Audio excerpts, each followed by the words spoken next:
بسم الله الرحمن الرحيم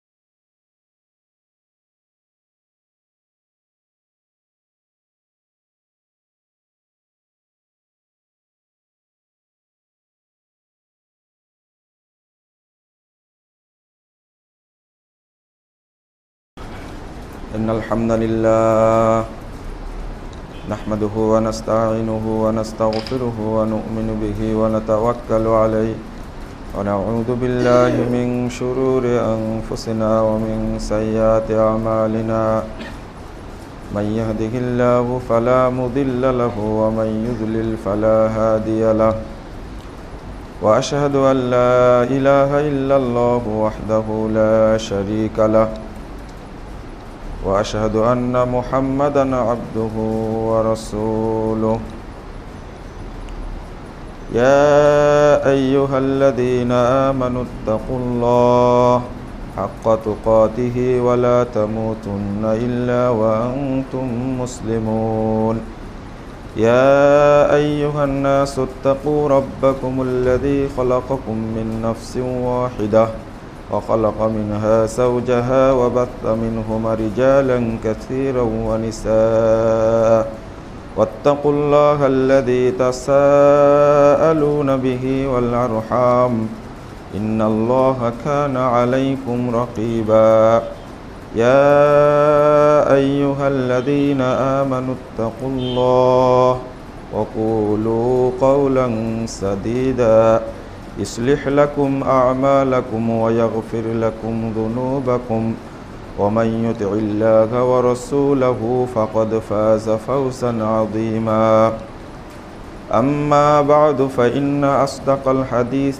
كتاب الله وأحسن الهدي هدي محمد صلى الله عليه وسلم وشر الأمور محدثاتها وكل محدثة بدعة وكل بدعة ضلالة وكل ضلالة في النار فقد قال الله تعالى في كلامه المجيد والفرقان الحميد أعوذ بالله من الشيطان الرجيم ومن يتق الله يجعل له مخرجا عن إبراهيم بن سعد رضي الله عنه قال قال رسول الله صلى الله عليه وسلم أوصيك بتقوى الله فإنه رأس كل أمر رواه أحمد بإسناد صحيح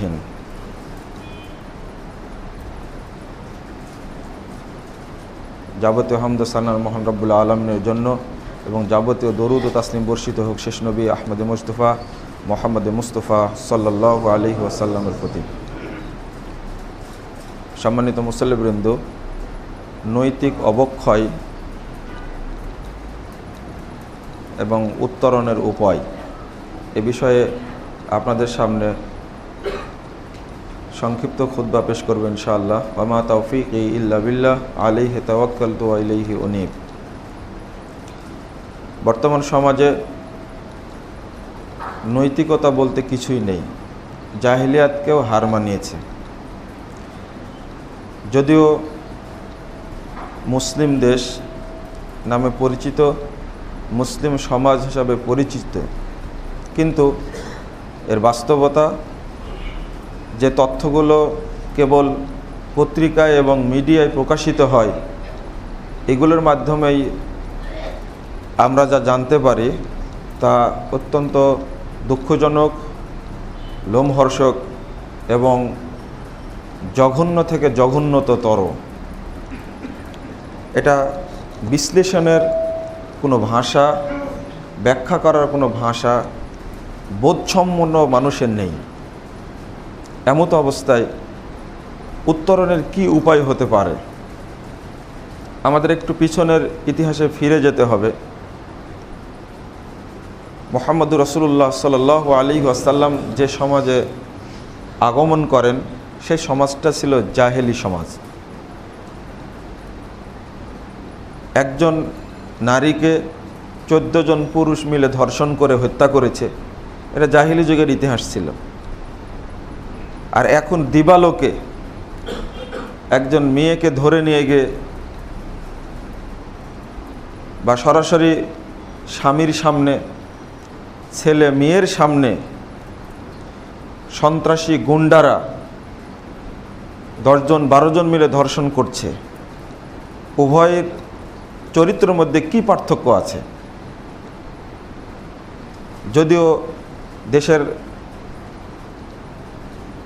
শাসন ক্ষমতা নারীদের উপরেই ন্যস্ত বর্তমানে, নারীরা নির্যাতিত বেশি হচ্ছে।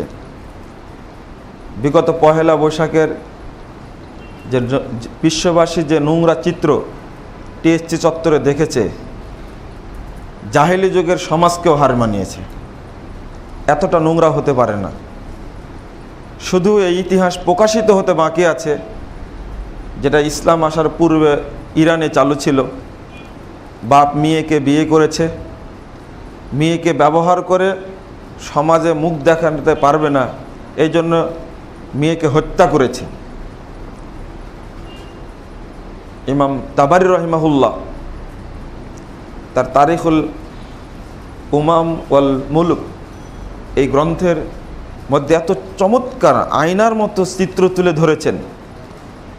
ভাই বোনকে বিয়ে করেছে, বাপ মারা গেছে, ছেলে মাকে বিয়ে করেছে। এই যে যৌনাচার ছিল জাহেলি যুগে, ওইটা এখনো আত্মপ্রকাশ হয়নি, হয়তো হতে যাবে।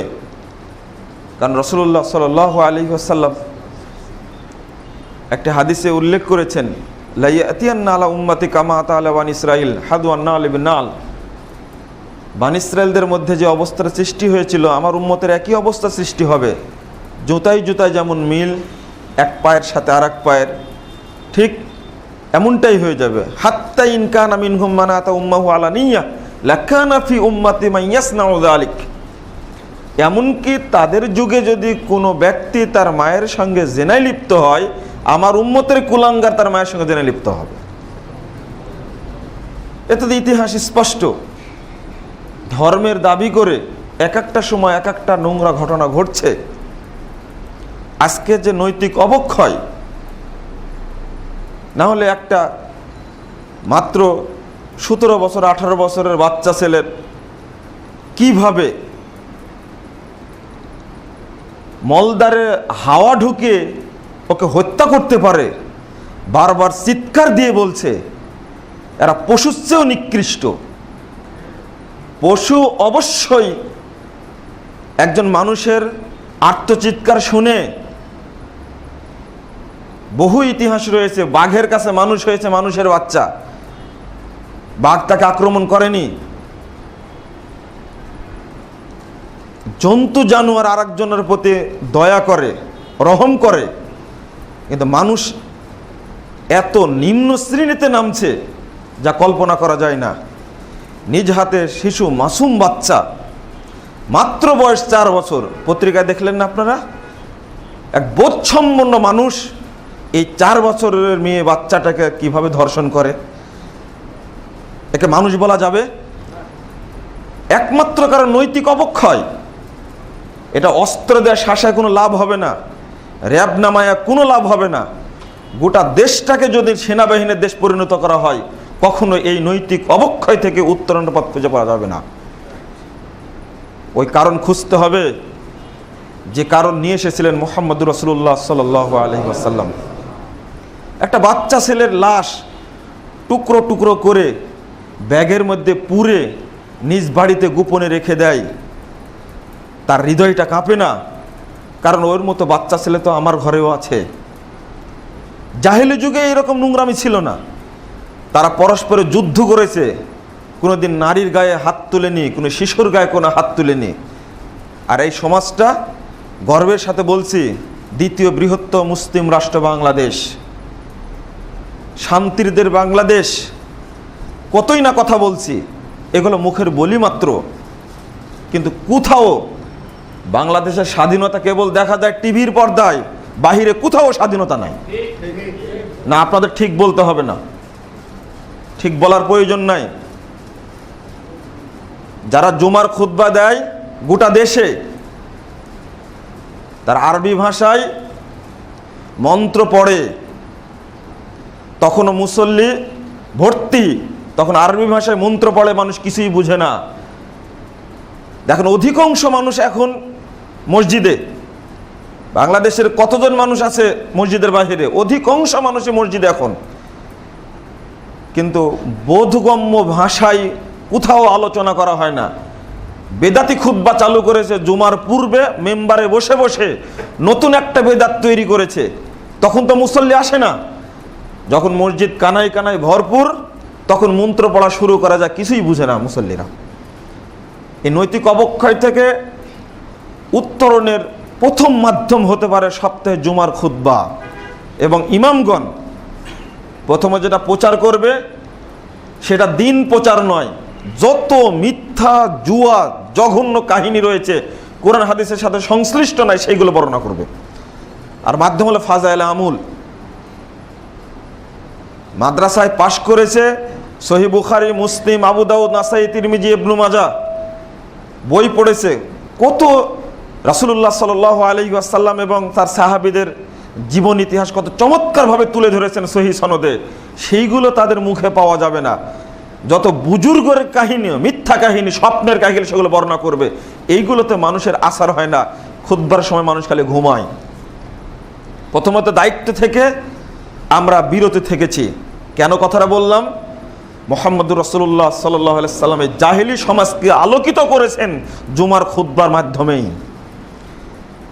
আলোচনা শুনেই তারা সমস্ত জাহিলিয়াতকে ছেড়ে দিয়েছে। যিনি হামজা বিন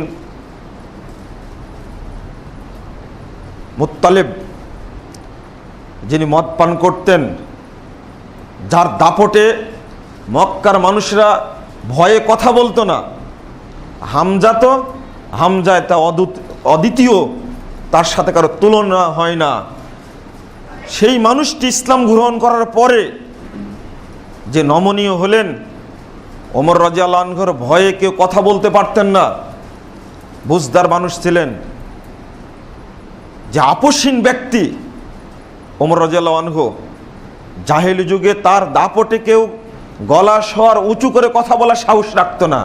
তো ওই মানুষটি যখন ইসলাম গ্রহণ করলেন, তার আদর্শ কেমন হলো? মানুষরা যেমন নালিশ নিয়ে তার কাছে আসতেন, তেমনি তিনিও মানুষের দ্বারে দ্বারে যেতেন। পুরো সমাজটা চেঞ্জ করলেন কি করে? একটি যুবক ছেলে ঘোড়া হাঁকিয়ে যাচ্ছেন, তারিখ ইবনে খালদুনের মধ্যে ওই যুবকটার কাহিনী এত চমৎকার উল্লেখ করেছেন। ভয়ে ভীতি হয়ে বিরাট মরুভূমি পাড়ি দিয়ে যাচ্ছে, ঘোড়ার শব্দে মহিলা লুকিয়ে গেছে।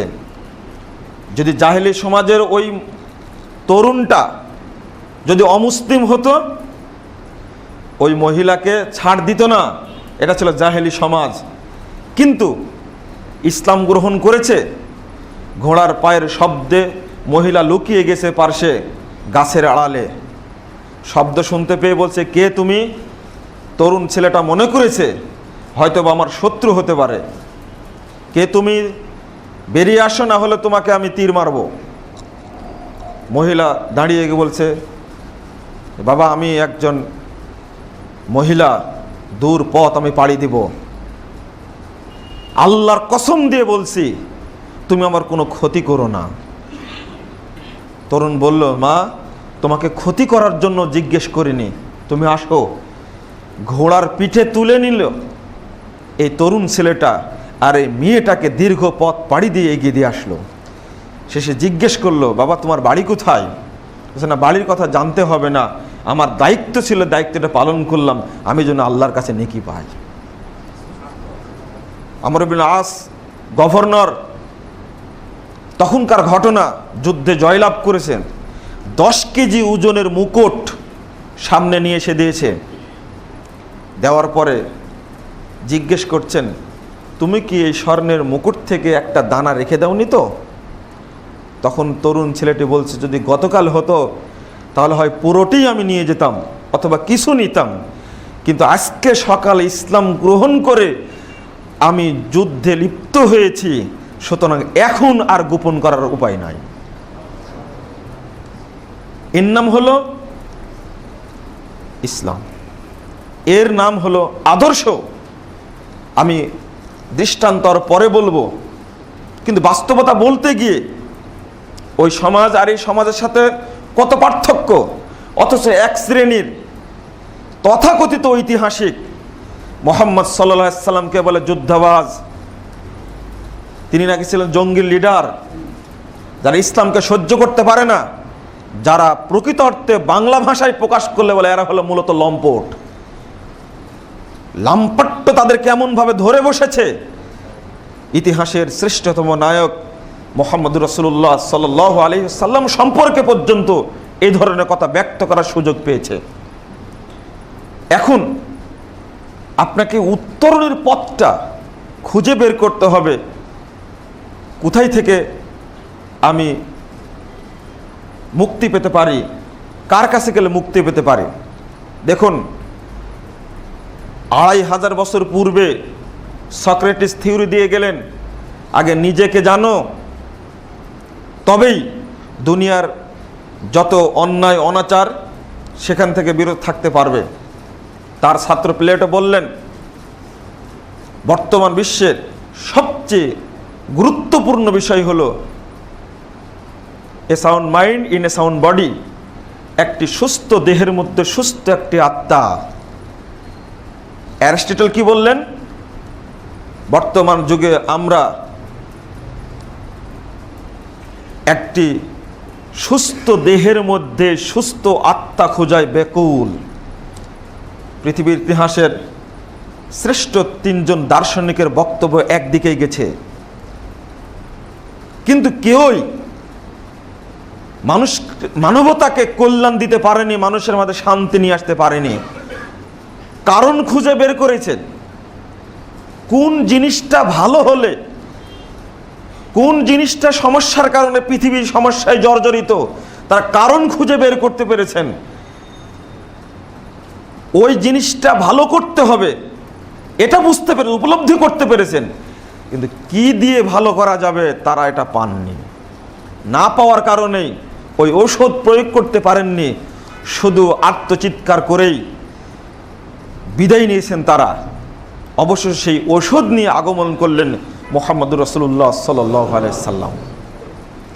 আজও বিজ্ঞান ইসলামের কাছে ঋণী, একটি প্রশ্ন করলে উত্তর দেওয়ার কোনো সাহস নেই। সক্রেটিসের জন্ম হলো, প্লেটোর জন্ম হলো, অ্যারিস্টটলের জন্ম হলো, বিমান আবিষ্কার হয়নি কেন? স্যাটেলাইট আবিষ্কার হয়নি কেন? যতই জড় নাস্তিক হোক না কেন, ওই প্রশ্নের উত্তর দিকে গলত ধর্ম পোহাতে হবে তাকে। পবিত্র কোরআন নাজিলের পরে এগুলো আবিষ্কার হওয়া সম্ভব হলো কেন? অথচ বৈজ্ঞানিকের প্রাচীন পুরুষ হলেন সক্রেটিস, কই তিনি পারলেন না? এখনো ভবিষ্যতে আবিষ্কার হবে আরো কিছু, পবিত্র কোরআন নাজিলের কারণেই। এখানে বিজ্ঞানেরও কৃতিত্ব নাই, বৈজ্ঞানিকেরও কৃতিত্ব নাই, কৃতিত্ব স্বয়ং আল্লাহর ওই পবিত্র কোরআন এবং সহিহ হাদিসের, এতে কোনো সন্দেহ নাই।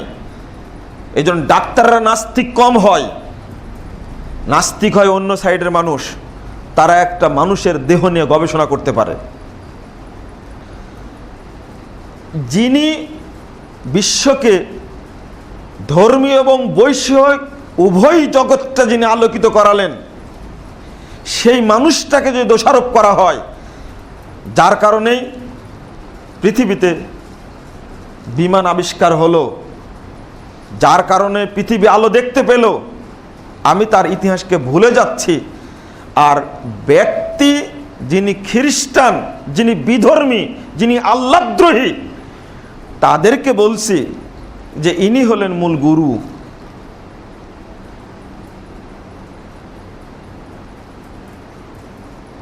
আমি বলবো, যতদিন পর্যন্ত মুহাম্মদুর রাসূলুল্লাহ সাল্লাল্লাহু আলাইহি সাল্লামের আদর্শের দিকে ফিরে না যাবে, ততদিন পর্যন্ত সমাজে শান্তি আনা যাবে না।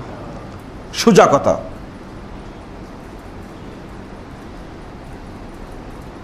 এমনকি আরেকটু বলে নি, আমেরিকার রাজ্যসভায় যখন ভাষণ দিচ্ছিলেন 1942 সালে জর্জ বার্নার্ড শ, তখন কি কথাটা বলে গেলেন? দুইটা বিশ্বযুদ্ধ পেরিয়ে গেছে, মানুষকে শান্তি দিতে পারেনি। আমেরিকা, ব্রিটেন, ফ্রান্স কর্তৃত্ব করেছে বিশ্বব্যাপী, কিন্তু তিনি শেষে দর্শন দিয়ে গেলেন, I believe a man like Muhammad were to assume the dictatorship of modern world, he would succeed in solving its problem in a way that would be much needed peace and happiness. শেষ কথা বলে গেলেন, আমি বিশ্বাস করি বর্তমান বিশ্বের কর্তৃত্ব যদি মোহাম্মদের মতন একজন ব্যক্তিকে ধারণ করেন, তাহলে সমস্ত অনাচার দুর্নীতি দূর করে দিয়ে গোটা বিশ্বব্যাপী সুখ এবং শান্তির বন্যা বয়ে দিবেন। ওই জায়গায় গেলেন কেন? সেন্ট পল ছিলেন, তার কথা বললেন না? যিশু খ্রিস্টের কথা বললেন না? মোহাম্মদ হলেন শেষ নবী সাল্লাল্লাহু আলাইহি সাল্লাম। তার আনিত বিধান কিয়ামত পর্যন্ত শেষ বিধান, আর কোনো বিধান আসবে না। মানুষের মঙ্গল অমঙ্গল কি হবে আর কোথায় আছে সবগুলোই জানেন মুহাম্মদ রাসূলুল্লাহ সাল্লাল্লাহু আলাইহি সাল্লাম, এবং তার মাধ্যমে পবিত্র কোরআন এবং সহিহ হাদিস আমরা পেয়েছি। এখানেই খুঁজে বের করতে হবে। রাসূলুল্লাহ সাল্লাল্লাহু আলাইহি সাল্লাম শেষ ভাষণে বলে গেলেন, মা তারাকতু ফীকুম মাইনি তাসামতুম, আমি তোমাদের মাঝে যা রেখে গেলাম তোমরা যদি আঁকড়ে ধরে থাকো শক্ত করে, লাং তাযিল্লু আবাদা, কখনোই তোমরা পথভ্রষ্ট হবে না। কিতাব আল্লাহ ওয়া সুন্নাত নবিয়্যিহি, একটা হলো আল্লাহর কিতাব আর দ্বিতীয় রাসূল মুহাম্মদ সাল্লাল্লাহু আলাইহি সাল্লামের সুন্নাত। এই কথা বিদায় হজ্জের ভাষণে তিনি বলে গেলেন। আমাদেরকে ওইদিকে যেতে হবে। লাইফ অফ মোহাম্মদ লিখতে গিয়ে পুরো জীবনী মোহাম্মদ সাল্লাল্লাহু আলাইহি সাল্লামের লিখে ফেলেছেন। লেখার পরে শেষ বাক্যটা বলতে, of all the religious person of the world Mohammad was the most successful. একজন খ্রিস্টানের কলম থেকে এই কথা বের হলে কি করে? পৃথিবীতে যত পণ্ডিত ব্যক্তির জন্ম হয়েছে তার মধ্যে সর্বশ্রেষ্ঠ সফল ব্যক্তি হলেন মুহাম্মদ রাসূলুল্লাহ সাল্লাল্লাহু আলাইহি সাল্লাম। তিনি সমস্ত রোগ চিহ্নিত করেছেন, পাশাপাশি রোগের ঔষধও দিয়ে গেছেন। আমরা রোগ বুঝতে পারছি কিন্তু ওষুধ সেবন করি না, যার কারণে অসুখ কখনো ভালো হবে না, হওয়ার প্রশ্নই আসে না। আমি যে খুতবা পাঠ করেছি আজকে, এই খুতবাটাই হলো, এই খুতবার মর্মই হলো সমাজের উত্তরণ একটা পথ, সেটা হলো তাকওয়াল্লাহ, আল্লাহ ভীতি। এই আল্লাহ ভীতি মানুষকে পারে যাবতীয় অন্যায় থেকে বের করতে। এই জন্য প্রত্যেকটি খুতবায় মুহাম্মদ রাসূলুল্লাহ সাল্লাল্লাহু আলাইহি সাল্লাম এই তিনটি আয়াত পাঠ করতেন, যাকে বলা হয় খুতবাতুল মাসুরা। ইয়া আইয়ুহাল্লাযীনা আমানুত্তাকুল্লাহ হাক্কা তুকাতি, হে ইমানদারগণ তোমরা আল্লাহকে ভয় করো, ভয় করার মতো। ওয়ালা তামুতুন্না ইল্লা ওয়া আনতুম মুসলিমুন, হেদায়েত না পেয়ে তোমরা মৃত্যুবরণ করো না। বলতেন, ইয়া আইয়ুহান নাস ইত্তাকু রাব্বাকুমুল্লাযী খালাকাকুম মিন নাফসিন ওয়াহিদা ওয়া খালাকা মিনহা যাওজাহা ওয়া বাথা মিনহুমা রিজালান কাসীরান ওয়া নিসা ওয়াত্তাকুল্লাহাল্লাযী তাসাআলুনা বিহি ওয়াল আরহাম ইন্নাল্লাহা কানা আলাইকুম রাকীবা। হে মানব মণ্ডলী, তোমরা ওই আল্লাহকে ভয় করো যিনি একজন মানুষ থেকে একজন নারী এবং একজন পুরুষ থেকে অসংখ্য মানুষকে তৈরি করেছেন, গোটা পৃথিবীব্যাপী ছড়িয়ে দিয়েছেন। তোমরা তাকেই ভয় করো, ওই আল্লাহকেই ভয় করো, যার ব্যাপারে পরস্পরে তার কাছে তোমরা চেয়ে থাকো। ইন্নাল্লাহ আলাইকুম রাকিবা, নিশ্চয় আল্লাহ রাব্বুল আলামিন তোমাদের উপর রক্ষণশীল, তোমাদের দেখভাল করছেন। ইয়া আইয়ুহাল্লাযীনা আমানুত্তাকুল্লাহ, আগের সূরা নিসার প্রথম আয়াত, এই আয়াতটা ৭০ এবং ৭১ নম্বর আয়াত সূরা আহজাবের। ইয়া আইয়ুহাল্লাযীনা আমানুত্তাকুল্লাহ ওয়া কুলু কাওলান সাদীদা, হে ইমানদারগণ তোমরা আল্লাহকে ভয় করো এবং সত্য কথা বলো। কেন বলতেন? এই আল্লাহ ভীতি এবং সত্য কথা বললে কি হবে? ইয়াগফির লাকুম ইয়াসলিহ লাকুম আমালাকুম ওয়া ইয়াগফির লাকুম যুনুবাকুম ওয়া মান ইউতিইল্লাহা ওয়া রাসূলাহু ফাকাদ ফাযা ফাওজান আযীমা। আল্লাহ তোমাদের আমলগুলোকে সংশোধন করে দিবেন, পাপগুলোকে মাফ করে দিবেন, এবং যে ব্যক্তি আল্লাহ এবং আল্লাহর রাসূলের আনুগত্য করবে ওই ব্যক্তি হবে সবচেয়ে সফলকাম। মূল কথা হলো শেষে বলে দিলেন ওয়া ইউতিল্লাহ ওয়া রাসূলা ফাকাদ ফাযা ফাওজান আযীমা। এখানে শর্ত করে দিয়েছেন আল্লাহর আনুগত্য করতে হবে, রাসূলুল্লাহ সাল্লাল্লাহু আলাইহি ওয়াসাল্লামের আনুগত্য করতে হবে, তার আগে হলো আল্লাহ ভীতি। মুসনাদে আহমদের একটি হাদিস, রাসূলুল্লাহ সাল্লাল্লাহু আলাইহি ওয়াসাল্লাম বলছেন উসিকা বিতাকওয়াল্লাহ। কোন হাদিস আসছে ইরবাদ বিন সারিয়া, কোন হাদিস আবু হুরায়রা, কোন হাদিস আসছে ইবনে ওমর, কোন হাদিসে আসছে আব্দুল্লাহ ইবনে ওমর। পরস্পরে একটার পর একটা বলছেন। যখনই রাসূল সাল্লাল্লাহু আলাইহি ওয়াসাল্লাম বলেছেন, আল্লাহ রাসূলকে বলেছেন আমার জন্য কিছু নসিহত করুন, আমাকে কিছু ওসিয়ত করুন আল্লাহ রাসূল, তখনই বলতেন উসিকা বিতাকওয়াল্লাহ। দেখো আমি তোমাকে ওসিয়ত করছি আল্লাহ ভীতি অর্জন করার। কেন? ফাইন্নাহু রাসু কুল্লি আমরিন, কারণ তাকওয়া হলো সমস্ত কাজের মুকুট। সব জায়গাতে তাকওয়া থাকতে হবে, না হলে তুমি কোনো কাজে সফল হতে পারবে না, কোনো কাজ আল্লাহর দরবারে কবুল হবে না। মূল কারণটা ছিল এই যে তাকওয়া কিভাবে শিক্ষা দেওয়া যায়। আবু হুরায়রা রাদিয়াল্লাহু আনহু বলছেন আল্লাহ রাসূল আমাকে কিছু বলুন, উপদেশ দিন। উসিকা বিতাকওয়াল্লাহ, আমি তোমাকে আল্লাহ ভীতি অর্জন করার জন্য বলছি। ফাইন্নাহু রাসু কুল্লি আমরিন, কথা কেন বলছেন? 11791 নম্বর হাদিস মুসনাদে আহমদে আসছে। আবু দাউদের মধ্যে আসছে 631 পৃষ্ঠা 653 পৃষ্ঠা একটা হাদিস আসছে। রাসূল সাল্লাল্লাহু আলাইহি ওয়াসাল্লাম একদিন বক্তব্য দিলেন। ইরবাদ ইবনে সারিয়া বলছেন যে সালাত আদায় করেই ঘুরে বসলেন, বসার পরে বক্তব্য শুরু করলেন। ফাওয়াদানা মাউইজাতান বালিগা, অত্যন্ত গুরুত্বপূর্ণ ভাষণ দিলেন। জারাফাত মিনহাল উয়ুন ওয়াজিলাত মিনহাল কুলুব। বক্তব্য শুনে মানুষের হৃদয় ভয়ে ভীত সন্ত্রস্ত হলো, আর চোখ দিয়ে ঝরঝর করে পানি ঝরলো। ক্বাল রাজুল ইয়া রাসূলুল্লাহ কাআন্না হাযিহি মাউইজাতু মুআত্তিন ফাআউসিনা। রাসূল সাল্লাল্লাহু আলাইহি সাল্লাম, মনে হচ্ছে আজকের আপনার এই বক্তব্য হলো শেষ বক্তব্য, আর কোনোদিন ভাষণ দেবেন না। ফাআউসিনা, সুতরাং আমাদের কিছু নসিহত করে যান, ওসিয়ত করে যান। আল্লাহ রাসূল প্রথম বাক্যটি বললেন উসিকুম বিতাকওয়াল্লাহ, আমি তোমাদেরকে ওসিয়ত করছি আল্লাহ ভীতি অর্জন করার। কেন বললেন? 1967 নম্বর হাদিস তিরমিজির, রাসূল সাল্লাল্লাহু আলাইহি ওয়াসাল্লাম একদিন বলেছেন হাল তাদরুন মা আকসারা মা ইয়াদখুলুন নাস আল জান্নাহ, তোমরা কি জানো অধিকাংশ মানুষ কোন কারণে জান্নাতে যাবে? আর তোমরা কি জানো তাকওয়াল্লাহ ওয়া হুসনুল খুলুক, দুইটা কারণে অধিকাংশ মানুষ জান্নাতে যাবে। একটা হলো যার ভিতরে আল্লাহ ভীতি আছে এই লোকটি, আর যার চরিত্র উত্তম এই ব্যক্তি, এরাই বেশি বেশি জান্নাতে যাবে। কোথায় চরিত্র? মা মেয়ে বাপ বেটা মিলে এক জায়গায় বসে ভারতীয় টিভি চ্যানেল দেখছে, লজ্জা কারোর মধ্যে আছে?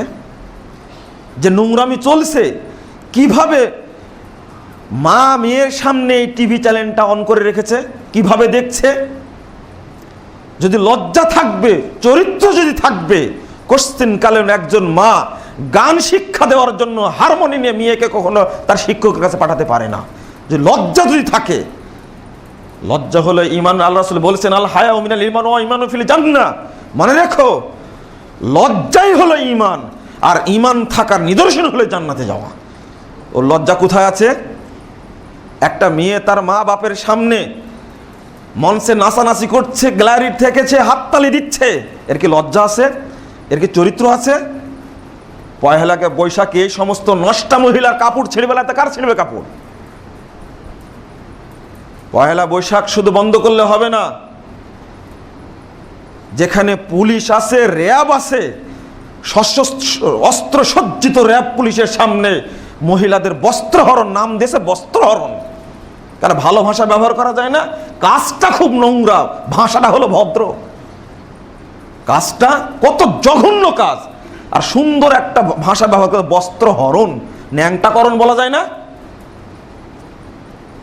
মানে ওই বোধটাও ভুলে গেছে।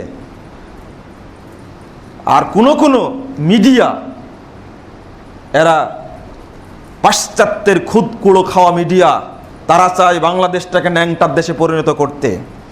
তাদের আবার খুব সুন্দর, মনে হয় পাঞ্জাবে তারা পত্রিকায় কলাম লেখে।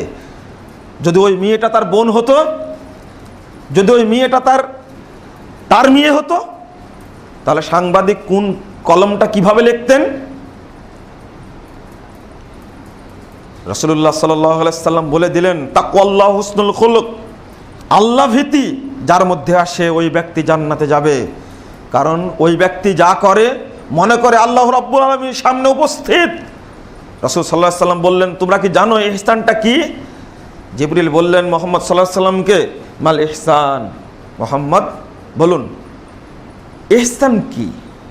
তখন বললেন, আনতা আবুদাল্লাহ কাআন্নাকা তারাহু ফাইল্লাম তাকুন তারাহু ফাইন্নাহু ইয়ারাক। দেখো, ইহসান হলো এই, আপনি আল্লাহর ইবাদত করবেন এমনভাবে যেন আল্লাহকে আপনি দেখছেন। আর যদি এটা না পারেন তাহলে মনে করেন আল্লাহ আপনাকে দেখছেন। আমাদের স্তরটা কি এই দুই স্তরের মধ্যে আছে? প্রথম স্তরটা কঠিন, যেন আপনি আল্লাহকে দেখছেন। এটা কার মধ্যে আসা খুব কঠিন, আল্লাহকে দেখা কঠিন। দ্বিতীয় স্তর যদি না পারেন, ফাইন্নাহু ইয়ারাক, আল্লাহ আপনাকে দেখছেন, এটাও নাই। এটা যদি থাকতো তাহলে একজন রক্ষক কখনো ভক্ষক হতো না। নারীকে গ্রেফতার করেছে পুলিশ, পত্রিকায় বেরিয়ে আসলো নারীর উপরে পুলিশ নির্যাতন করেছে। মিডিয়ায় আসে না, এগুলো পত্রিকায় আসে না কেন? একজন গৃহকর্মী অত্যাচারিত হচ্ছে, 17টি লাঠির আঘাত, বেতের আঘাত পেয়ে গেল একটা বাচ্চা মেয়ের উপরে। একজন বোধসম্পন্ন ব্যক্তি প্রথমত এই পাশ্চাত্য ভিত্তিক শিক্ষা ব্যবস্থা এই দেশটাকে নষ্ট করে দিয়েছে। 2 নম্বর, মুহাম্মদুর রাসূলুল্লাহ সাল্লাল্লাহু আলাইহি ওয়াসাল্লাম যে আদর্শ দিয়ে গেছেন, মুসলিম হওয়া সত্ত্বেও এই আদর্শকে পদপিষ্ট করার কারণে লাঞ্ছিত হচ্ছে, আরো হবে, এতে কোনো সন্দেহ নাই। আল্লাহ বলছেন, ফাতুমিনুনা বিবাদিল কিতাবি ওয়া তাকফুরুনা বিবাদ ফামা জাযাউ মান ইয়াফআল যালিক ইল্লা খিজুন ফিল হায়াতিদ দুনিয়া ওয়া ইয়াউমাল কিয়ামাতি ইউরাদ্দুনা ইলা আশাদ্দিল আযাব। আল্লাহ বলছেন, তোমরা কি কিতাবের এক অংশ মানবে আর এক অংশ কুফরি করবে? ফামা জাযাউ মান ইয়াফআল যালিক ইল্লা খিজুন ফিল হায়াতিদ দুনিয়া, যারা এই কাজ করবে এই দুনিয়াবী জীবনে তারা লাঞ্ছিত হবে, পরকালে তাদেরকে কঠিন শাস্তির দিকে ধাবিত করা হবে, শাস্তিতে নিক্ষেপ করা হবে। ফালা ইউখাফফাফু আযাবুহুম, তাদের শাস্তি কখনো হালকা করা হবে না। মসজিদে আসছেন টুপি পরে জুমার সালাত পড়ার জন্য, বাড়ি থেকে বেরিয়েই চলে যাবেন আপনি জিয়া উদ্যানে, ন্যাংটা মহিলাদের সাথে আপনি বসে থাকবেন? এটা হতেই পারে না, কোশ্চিন কালেও নয়। আপনি অপমানিত হবে না? কি অপমানিত হবে? আপনাকে দেখতে কত সুন্দর লাগে, কিন্তু আপনার বাস্তব চেহারা ফুটে ওঠে কোথায়? যখন আপনার বাসায় যায় জিজ্ঞেস করে মেয়েটা কোথায়, বলবেন যে জাফলংয়ে গেছে শিক্ষা সফরে। কার সাথে? কলেজের উদ্যোগে শিক্ষা সফর। এক বিয়ের মজলিসে যদি যাই, দেখবো যে মেয়েটার বিয়ে দেওয়ার জন্য আমাদেরকে দাওয়াত দিয়েছেন, ওই মেয়েটাকে একটি রুমের মধ্যে হাজারো জনগণের সামনে ন্যাংটা করে বসানো আছে, যত গহনা সব পরিয়ে একেবারে নগ্ন করে বসে রাখা হয়েছে। কিসের আপনার টুপি, কিসের আপনার দাড়ি, তাহাজ্জুদ আপনার শেষ, অসম্ভব হতেই পারে না।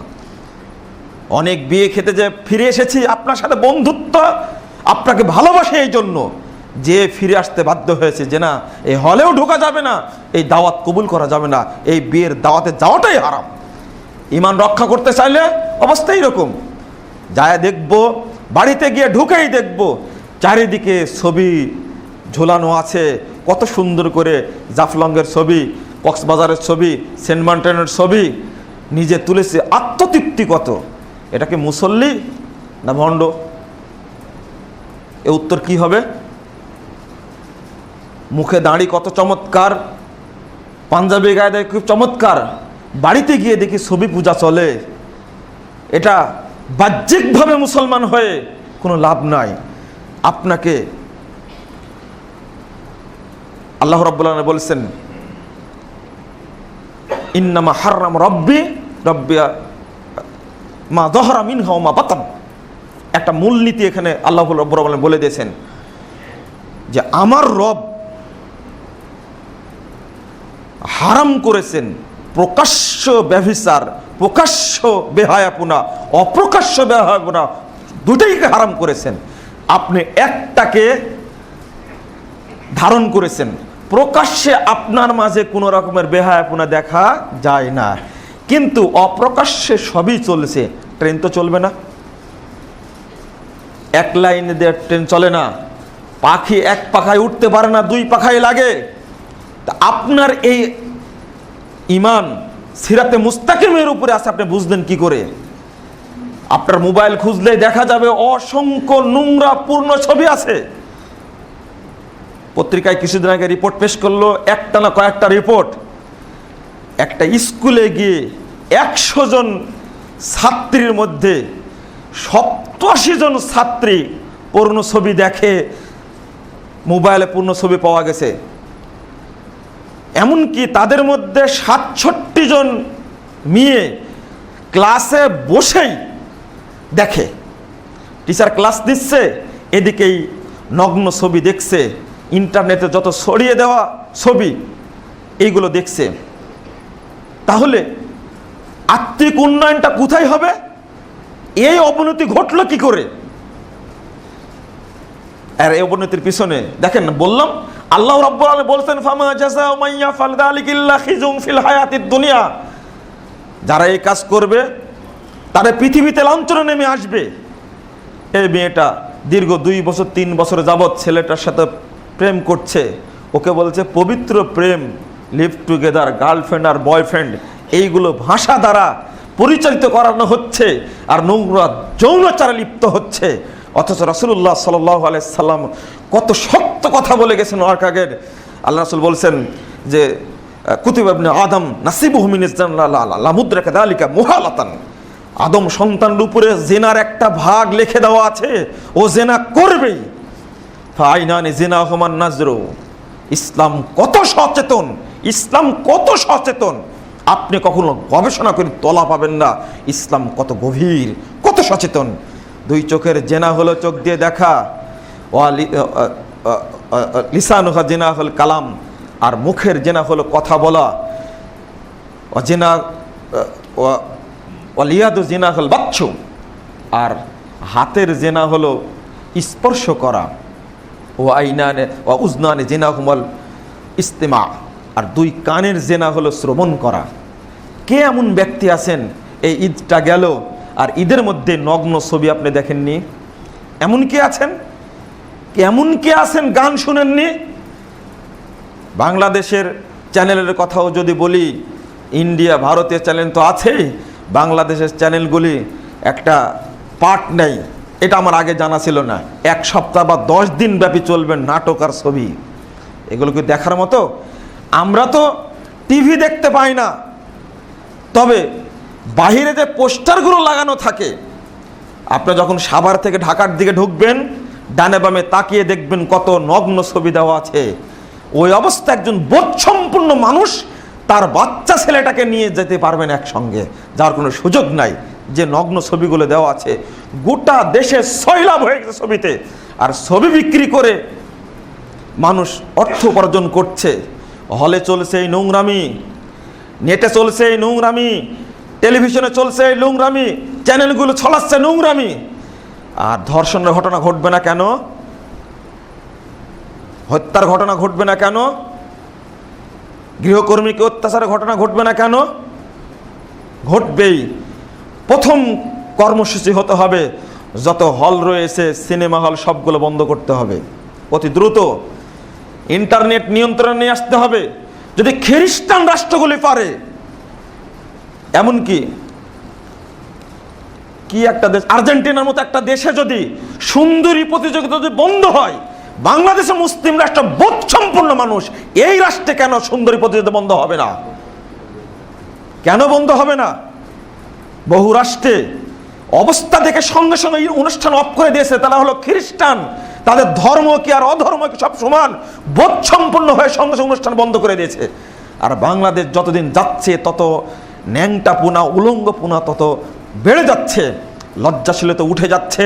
অথচ রাসূলুল্লাহ সাল্লাল্লাহু আলাইহি সাল্লাম বলছেন, দেখো ইমানের ৭০টি ভাগ রয়েছে, তবে মনে রেখো ওয়াল হায়াউ শুবাতুম মিনাল ঈমান, তার মধ্যে হায়া লজ্জাশীলতাও একটা ঈমানের অঙ্গ। আল্লাহ ভীতি আপনি কিভাবে অর্জন করবেন? আল্লাহ ভীতিটা কি? চলুন একটা দৃষ্টান্ত পেশ করি। রাসূলুল্লাহ সাল্লাল্লাহু আলাইহি সাল্লাম বর্ণনা করছেন, বনী ইসরাঈলদের মধ্যে ৩ জন ব্যক্তি পাহাড়ে আটকা পড়ল। আটকা পড়ার পরে তাদের একজন বলল, তোমরা যে যা আমল করেছো সেটা স্মরণ করো। তার মধ্যে একজন ব্যক্তি স্মরণ করছে, আল্লাহ তোমারই ভয়ে একদিন আমি অপকর্ম থেকে ফিরে আসছিলাম। স্মরণ করে বলছে, আমি একজন মেয়ের সাথে অন্যায় করব, আমারই চাচাতো বোন। সে শর্ত দিল, আমাকে 1000 দিনার দিলে আমি তোমাকে আমার ইজ্জত দেব। যখন তাকে 1000 দিনার দিলাম, সে রাজি হয়ে গেল। যখন অন্যায় কর্মে লিপ্ত হব, ঠিক ওই মুহূর্তে মহিলা বলছে, হে ভাই ইত্তাকিল্লাহ, তুমি আল্লাহকে ভয় করো। আল্লাহ, আমি যখনই কথা শুনলাম এটা আল্লাহকে ভয় করো, ওটা শোনা মাত্রই আমি এই অপকর্ম থেকে উঠে আসছি। তুমি ওই দিনের নেকির বিনিময়ে আমাদেরকে মুক্ত করো। এর নাম আল্লাহ ভীতি। রাসূল সাল্লাল্লাহু আলাইহি ওয়াসাল্লাম বলছেন, 660 নম্বর হাদিস, 7 শ্রেণীর মানুষ জান্নাত আরশের ছায়া তলে ছায়া পাবে, আরশের তলে ছায়া পাবে কিয়ামতের মাঠে, তখন কারো ছায়া থাকবে না। তার মধ্যে একজন ব্যক্তি, কোনো মহিলা তাকে প্রস্তাব দিয়েছে, কিন্তু আল্লাহর ভয়ে ওই ব্যক্তি সে প্রস্তাবকে প্রত্যাখ্যান করেছে, আল্লাহ তাকে আরশের তলে ছায়া দিবেন। রাসূল সাল্লাল্লাহু আলাইহি ওয়াসাল্লাম বলছেন, 2 নম্বর ব্যক্তি হবেন তিনি, ওয়াশাবুন নাশা ফি ইবাদাতিল্লাহ, ওই যুবক যুবতী কিয়ামতের মাঠে আরশের তলে ছায়া পাবে, যে যুবক যুবতী তাদের যৌবনকালটাকে আল্লাহর ইবাদতের মাধ্যমে অতিবাহিত করেছে। যৌবনকালটা পৃথক কথা হলো কেন? রাসূল সাল্লাল্লাহু আলাইহি ওয়াসাল্লাম বলছেন, 5টি প্রশ্নের উত্তর দেওয়া ছাড়া তুমি এক পা নড়াতে পারবে না কাল কিয়ামতের মাঠে। তার মধ্যে একটা প্রশ্ন, আন উমরিহি ফিমা আফনাহু ওয়া আন শাবাবিহি ফিমা আবলাহু, তার পুরো জীবন সম্পর্কে জিজ্ঞেস করা হবে। তারপরে আবার বলা হবে স্পেশালি আন শাবাবিহি, বলো তোমার যৌবনকালটা কিভাবে তুমি ব্যয় করেছো। এই প্রশ্নের উত্তর দিতেই হবে। এই প্রশ্নের উত্তর আরেকটি আছে, আপনি চাকরি করছেন, হাজার হাজার টাকা বেতন পাচ্ছেন, ব্যবসা করছেন, কোটি কোটি টাকা ইনকাম করছেন, আর দেদারসে আপনি ব্যয় করছেন। আলোকসজ্জা লাগিয়ে পহেলা বৈশাখ উদযাপন করছেন, 5000 টাকা 6000 টাকা কেজি ইলিশ মাছ কিনছেন, 2 কেজি ইলিশ ওজন 14000 টাকা কিনে আপনি পহেলা বৈশাখ উদযাপন করছেন। আপনাকে এই সুখ স্বর্গে ভাসতে কে বলেছে? গড্ডালিকা প্রভয় আপনাকে ঘুরতে কে বলল? আপনার অর্থ আছে, আপনি ব্যয় করবেন। 1 টাকার হিসাবও কাল কিয়ামতের মাঠে দিতে হবে, 1 কোটি না, 1 টাকা। আন মালিহি ফিমা ইকতাসাবাহু ওয়া ফিমা আনফাকাহু, দুইটাই বুঝাতে হবে। কোথায় থেকে মালটা আপনি আয় করলেন আর কোথায় ব্যয় করলেন এটা বুঝাতে হবে। আপনার ভাবখানা এরকম, এইগুলো কোরআন হাদিসে আছে মাত্র, এইগুলো অতটা দরকার হবে না। আল্লাহ ভয় দেখেছেন এই মাত্র, এই কথাগুলো আপনি নিজে নিজে ভাবছেন যে না, শরীয়ত এমন একটি বিষয়, আজ থেকে নিয়ে মুহাম্মদুর রাসূলুল্লাহ সাল্লাল্লাহু আলাইহি ওয়াসাল্লামের যুগ পর্যন্ত যা বলেছিল শরীয়ত তা ঘটেছে, কিয়ামত পর্যন্ত তাই ঘটবে। 19 থাকবে, 20 থাকবে, 19.5 হবে না, 20.5 হবে না, অসম্ভব, এইভাবেই থাকবে। একটা প্রমাণ উপস্থাপন করল মুহাম্মদ এটা বলে গেছেন, তা ঘটেনি। ওই ইতিহাস ঘটে গেছে। রাসূল সাল্লাল্লাহু আলাইহি ওয়াসাল্লাম যেখানে যে ভবিষ্যৎবাণী করেছেন ওইটা ঘটেছে, ঘটবে, ঘটছে, এতে কোনো সন্দেহ নাই। একটুকু আপনি সন্দেহ পোষণ করলে আপনি মুহাম্মাদের উম্মত থেকে বেরিয়ে যাবেন। এর অর্থ ওয়া আশহাদু আন্না মুহাম্মাদান আবদুহু ওয়া রাসূলুহু, এর অর্থ হলো এটাই, তাসদীকুহু ফীমা আখবারা, তাসদীকুহু ফীমা আখবারা, মুহাম্মদ সাল্লাল্লাহু আলাইহি ওয়াসাল্লাম যা সংবাদ দিয়েছেন তাকে সত্যায়ন করা। শুধু বিশ্বাস করে থেকে গেলেন এটা না, এটাকে কাজে বাস্তবায়ন করা। ও আল্লাহ ইউবাদা ইল্লা বিমা শারা। আর মুহাম্মদ সাল্লাল্লাহু আলাইহি সাল্লাম যে শরীয়তের পদ্ধতি, ইবাদতের পদ্ধতি দিয়েছেন, ওই ইবাদতের পদ্ধতিকে ফলো করা, এটা হলো মুহাম্মদকে রাসূল হিসাবে স্বীকার করার নাম। যেমন আবু বকর রাদিয়াল্লাহু আনহু চির অসত্য অস্বাভাবিক জিনিসকে তিনি স্বাভাবিক করে দিলেন। কি করে? আল্লাহ রাসূলকে মেরাজে নিয়ে গেলেন আল্লাহ রাব্বুল আলামিন, ফিরে এসে অদ্ভুত সংবাদ দিয়ে দিলেন। তখন আবু বকর রাদিয়াল্লাহু আনহু উপস্থিত ছিলেন না। বললেন, যারা উপস্থিত ছিল দুর্বল ইমানের, তারা আশ্চর্য হয়ে গেল। এতদিন আমাদের গালিগালাজ করতো, মোহাম্মদকে পাগল বলতো, এবার কি বলবে? একই রাত্রি সে বাইতুল মাকদেসে গেছে, বাইতুল মাকদেস থেকে প্রথম আসমানে গেছে, দ্বিতীয় আসমানে গেছে, জান্নাত দেখেছে, জাহান্নাম দেখেছে, সবগুলোকে ঘুরে আসছে। এই কথা বললে মানুষ পাগল বলবেই। মুহাম্মদুর রাসূলুল্লাহ সাল্লাল্লাহু আলাইহি ওয়াসাল্লাম এই সংবাদ দিলেন, অন্যরা ভড়কে গেলেন। কিন্তু পথে দেখা হলো আবু বকরের। আবু বকর রাদিয়াল্লাহু আনহু বলছেন, দেখা হয়ে, শুনেছো আবু বকর কি হয়েছে? কি হয়েছে? তো মুহাম্মদ নাকি এক রাত্রে সবগুলো দেখে চলে আসছে। মান ক্বালা হাদা, এটা কে বলেছেন? তখন বলছেন, আরে মুহাম্মদ বলল। ওয়াইন ক্বালা মুহাম্মদ ফাকাদ সাদাকা, যদি মুহাম্মদ এই কথা বলে তাহলে সত্য কথা বলেছেন। ওই রকম ভাবে বিশ্বাস করতে হবে। আল্লাহ ভীতি। যখন মদ হারামের আয়াত নাজিল হলো, সূরা মায়েদা 90 নম্বর আয়াত যখন নাজিল হয়ে গেল, তখন আবু তালহার বাড়িতে তখন মদ নিয়ে আসা হয়েছে। খাওয়ার পরে মদ খাবে, এখন ঠিক ওই মুহূর্তে একজন আহ্বানকারী দৌড়াচ্ছে আর বলছে, আল্লাহ রাব্বুল আলামিন মদকে হারাম করে দিয়েছেন। যখন মদ পরিবেশন করা শেষ, খাবে, আর কেউ খেয়েও ফেলেছে, যখন আয়াত নাজিল হয়ে গেছে, সঙ্গে সঙ্গে মদ খাওয়া বন্ধ করে দিলেন। আর আনাস রাদিয়াল্লাহু আনহুকে বললেন, আবু তালহা বললেন, তুমি মদগুলো বাহিরে নিয়ে যাও এবং রাস্তায় ফেলে দাও। সবাই রাস্তা থেকে বেরিয়ে যা নিজ নিজ বাড়িতে যাচ্ছেন। এই এক আয়াত নাজিলের ঘটনায় পুরো মদিনাতে রাস্তাঘাটে মদের বন্যা বয়ে গেছে। কেউ বাড়িতে মদ রাখেনি। ওই বৈঠকে যিনি আগে খেয়ে ফেলেছেন, তিনি মুখের মধ্যে হাত দিয়ে বমি করে ফেলে দিলেন। এর নাম হলো আল্লাহ ভীতি। নির্দেশ এসে মদ হারাম হয়ে গেছে, আর খাওয়া যাবে না, সুযোগ নেই। কিন্তু আমাদের মধ্যে কি সেটা আছে? নির্দেশ নাজিল হয়ে গেছে। খাইবারের যুদ্ধে জয়লাভের কারণে শত শত গাধা রান্না করে সাহাবায়ে কেরাম প্রস্তুত। আগের হাদিসটা খুলে দেখবেন, 2464 নম্বর হাদিস, আর সহিহ মুসলিমের 7130 নম্বর হাদিস, এই 5130 নম্বর হাদিস। রাসূল সাল্লাল্লাহু আলাইহি সাল্লাম বলে দিলেন, কিসের গোশত রান্না হচ্ছে? সেন্ট ছুটে গেছে, চারিদিক থেকে সেন্ট আসছে। তখন বলছে, এটা গাধার গোশত রান্না করেছে। আল্লাহ রাসূল বললেন, দৌড়াও, বের হও, তাড়াতাড়ি গোটা মাঠ ঘোষণা দিয়ে দাও যে আল্লাহ রাব্বুল আলামিন গাধার গোশত হারাম করে দিয়েছেন। এই ঘোষণার পর সঙ্গে সঙ্গে গোশত ফেলে দেবে, পাতিলও ভেঙে দেবে। সাহাবায়ে কেরাম শুধু বললেন, আল্লাহ রাসূল, পাতিলটা তো রাখা যেতে পারে। আচ্ছা ঠিক আছে, পাতিল থাক। হাদিসের সর্বশেষ কথা হলো, একজন ব্যক্তিও এক পিস গোশত মুখে দেননি, সবগুলো ফেলে দিয়েছেন। এগুলো হলো আল্লাহ ভীতির দৃষ্টান্ত। অসংখ্য দৃষ্টান্ত আছে বন্ধুরা আমার। এই নৈতিক অবক্ষয়ের যুগে ঈমান যদি থাকে, অল্পও যদি থাকে, আপনারা চেষ্টা করুন ঈমানটাকে বাঁচানোর। কখনো কানে গানের বাজনা শুনবেন না, কখনো চোখে টিভির পর্দায় এই নোংরা ছবি দেখবেন না, কখনো ইন্টারনেট খুলে এই নিভৃত গোপনে আপনারা কেউ উপভোগ করবেন না। নৈতিক অবক্ষয়টা রোধ করার চেষ্টা করুন। তরুণদেরকে সেখান থেকে ফিরিয়ে আনার চেষ্টা করুন। যুবকদেরকে, ছাত্র ছাত্রীদেরকে বাঁচানোর চেষ্টা করুন। ঢাকা বিশ্ববিদ্যালয়ে একজন ইমানদার মানুষের যাওয়াই কঠিন হয়ে গেছে, অথচ ওইটাই নাকি জ্ঞান কেন্দ্র। রাজশাহী বিশ্ববিদ্যালয়ে একজন ইমানদার মানুষের ঢোকাই কঠিন হয়ে গেছে, ওইটা নাকি জ্ঞান কেন্দ্র। চিটাগং বিশ্ববিদ্যালয়ে যান, সেখানে ঢোকাই কঠিন হয়ে গেছে, ওইটা নাকি জ্ঞান কেন্দ্র। এখান থেকে শিক্ষা অর্জন করা হয়, আর সবগুলো শিখছে ন্যাংটা শিক্ষা ব্যবস্থা শিখছে। আপনাকে অবশ্যই এর মধ্যে জাহেলিয়াতের মধ্যেই ইমানের প্রদীপটা নিয়ে টিকে থাকার চেষ্টা করতে হবে। জান্নাতে সবাই যাবে না, এক শ্রেণীর মানুষ জান্নাতে যাবে, সবগুলো জাহান্নামে যাবে, তাদের মধ্যে অধিকাংশ মহিলা জাহান্নামে যাবে। আল্লাহ রাব্বুল আলামিন আমাদেরকে যেন এই নব্য জাহেলিয়াতের যুগে জাহেলিয়াতকে মোকাবেলা করার তৌফিক দান করেন, আল্লাহুম্মা আমিন।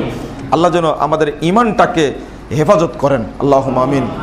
আল্লাহ যেন মুসলিমদেরকে হেফাজত করেন, আল্লাহুম্মা আমিন। আকুলু কাওলি হাদা আস্তাগফিরুল্লাহ লি ওয়া লাকুম ওয়া লিসাইরিল মুসলিমিন।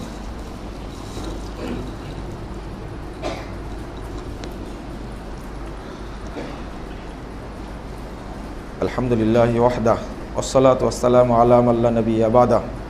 আল্লাহুম্মা সাল্লি আলা মুহাম্মাদিন ওয়া আলা আলি মুহাম্মাদ কামা সাল্লাইতা আলা ইব্রাহিম ওয়া আলা আলি ইব্রাহিম ইন্নাকা হামিদুম মাজিদ। আল্লাহুম্মা বারিক আলা মুহাম্মাদিন ওয়া আলা আলি মুহাম্মাদ কামা বারাকতা আলা ইব্রাহিম ওয়া আলা আলি ইব্রাহিম ইন্নাকা হামিদুম মাজিদ। রব্বানা আতিনা ফিদ দুনিয়া হাসানাহ ওয়া ফিল আখিরাতি হাসানাতাও ওয়া কিনা আযাবান নার। রব্বানা ফাগফির লানা যুনুবানা ওয়া কাফির আন্না সাইয়্যাতিনা ওয়া তাওয়াফানা মা'আল আবরার। রব্বিগফির ওয়ারহাম ওয়া আনতা খায়রুর রাহিমিন। রব্বিগফির ওয়ারহাম ওয়া আনতা খায়রুর রাহিমিন। আল্লাহুম্মা আইজ্জিল ইসলাম ওয়াল মুসলিমিন। আল্লাহুম্মা আইজ্জিল ইসলাম ওয়াল মুসলিমিন। আল্লাহুম্মা আইজ্জিল ইসলাম ওয়াল মুসলিমিন ওয়ানসুর আসাকিরাল মুহিদিন। আল্লাহুম্মা আনসুর মান নাসারা দীনা মুহাম্মাদিন সাল্লাল্লাহু আলাইহি ওয়াসাল্লাম ওয়াজআলনা মিনহুম ওয়া আখযুল মান খাযালা দীনা মুহাম্মাদিন সাল্লাল্লাহু আলাইহি ওয়াসাল্লাম ওয়া লা তাজআলনা মিনহুম। রব্বানা اللهم على الكفرة والفجرة والمبتدة واليهود والنصارى والمشركين. اللهم على الكفرة والفجرة والمبتدة واليهود والنصارى والمشركين. اللهم خالف بين كلمتهم وزلزل أقدامهم وانزل بهم بأسك الذي لا ترده عن القوم المجرمين. اللهم اغفر لنا وللمؤمنين والمؤمنات والمسلمين والمسلمات والأحياء والأموات إنك مجيب الدعوات برحمتك يا أرحم الراحمين. ربنا آتنا في الدنيا حسنة وفي الآخرة حسنة وقنا عذاب النار. ربنا تقبل منا إنك أنت السميع العليم وتب علينا إنك أنت التواب الرحيم. وصلى الله على النبي.